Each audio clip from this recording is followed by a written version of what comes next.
ଦେଖନ୍ତୁ ଏଇ କିଛି ୟୁଟ୍ୟୁବର ତାଙ୍କର ଭ୍ୟୁ ପାଇଁ ସେମାନେ କିଛି ବି କରି ପକାଉଛନ୍ତି ଯେ ଜେଟିଏସ୍ ଜଏନିଂ ଆଉ କେତେ ଦିନ, କେଉଁ ଜିଲ୍ଲାରେ ଶୀଘ୍ର ଆସିବ କେଉଁ ଜିଲ୍ଲାର ସ୍କୁଲ ଲିଷ୍ଟ ଶୀଘ୍ର ଆସିବ।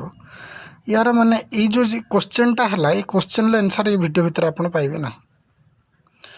ଏପ୍ରୁଭାଲ୍ କିଛି ଜିଲ୍ଲାରେ ଶେଷ ହେଲା, ଏଇ ଯେଉଁ ଏପ୍ରୁଭାଲ୍ ଜିଲ୍ଲାରେ ଶେଷ ହେଲା, ଇଏ କେଉଁ ଜିଲ୍ଲାରେ ଇଏ କହିବେ ନାହିଁ।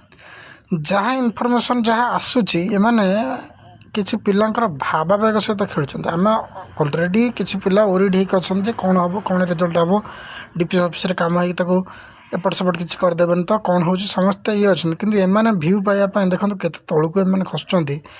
ଖାଲି 12 ତାରିଖ ପରେ ନା ଆଗରେ, ମାନେ ଏଇ ଗୋଟେ ଖାଲି ଇଏ ପଏଣ୍ଟକୁ ଟ୍ୱିଷ୍ଟ କରିକି ଏମାନେ ଭ୍ୟୁ ନେବା ପାଇଁ ଚେଷ୍ଟା କରୁଛନ୍ତି। ଦେଖନ୍ତୁ ଏ 7 ଘଣ୍ଟା ହେଲା ପୋଷ୍ଟ କଲେଣି, 1.5K ଭ୍ୟୁ ନେଇଗଲେ। ତ ଓରିଡ୍ ଯେଉଁମାନେ ଅଛନ୍ତି ତାମାନେ ସମସ୍ତେ